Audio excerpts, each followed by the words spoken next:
COVID-19 telah memporak-porandakan kehidupan kita bersama. Bagaimana tidak, hampir di seluruh lini kehidupan mengalami kekacauan, mengalami perubahan. Anak-anak kita yang kuliah, yang sekolah, kurang lebih 1 bulan terpaksa belajar kuliah dari rumah secara online. Banyak pengerja bekerja dari rumah, terpaksa bekerja dari rumah.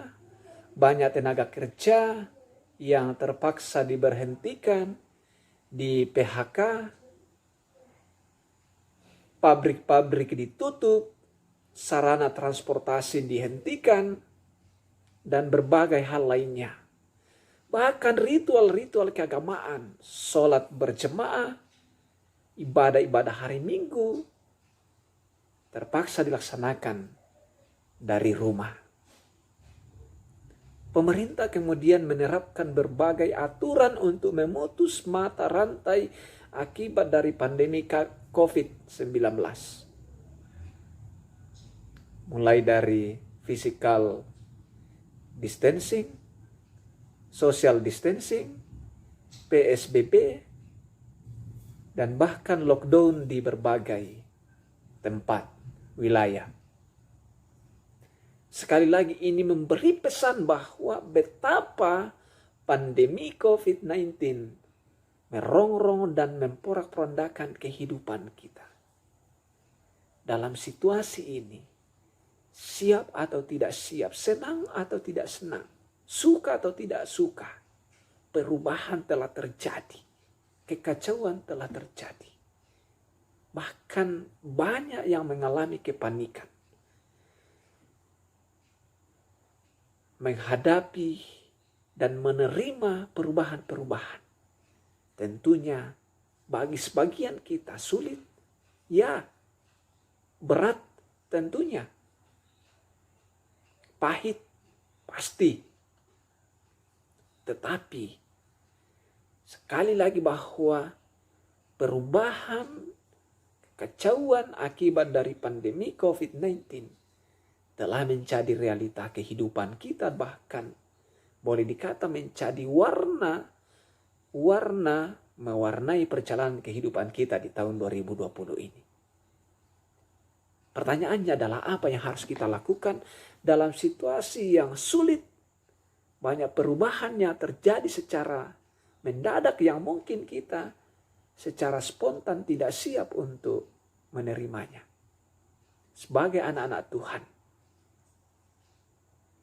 tetaplah beriman, tetap berpengharapan kepada Allah yang pencipta, Allah pencipta yang telah menciptakan kita menurut gambar dan rupanya. Bahwa dialah yang mempunyai otoritas dan kekuasaan atas segala yang terjadi di dalam kehidupan kita.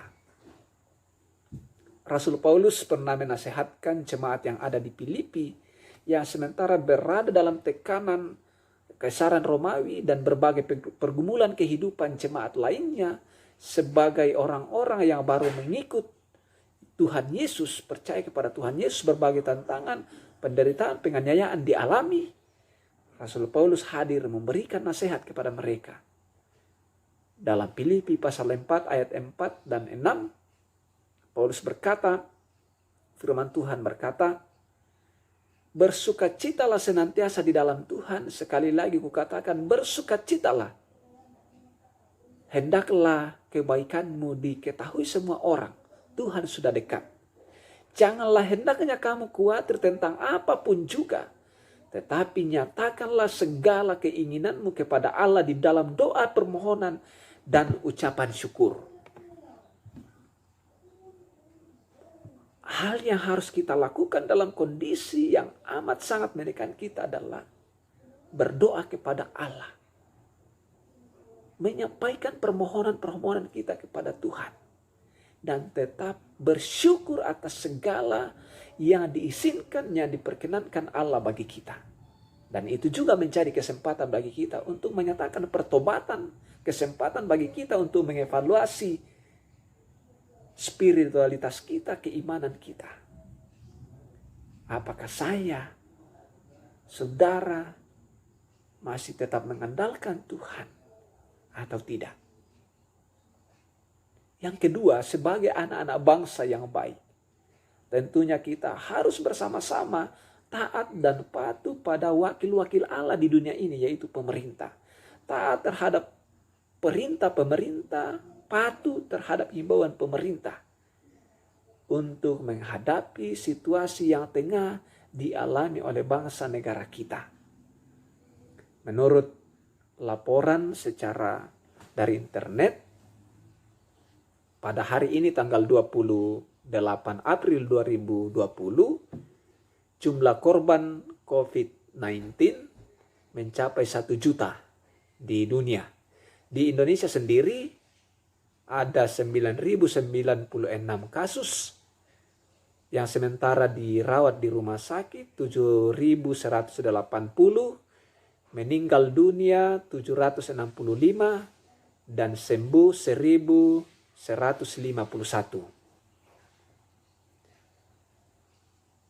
Dunia berduka, Indonesia berduka akibat dari COVID-19.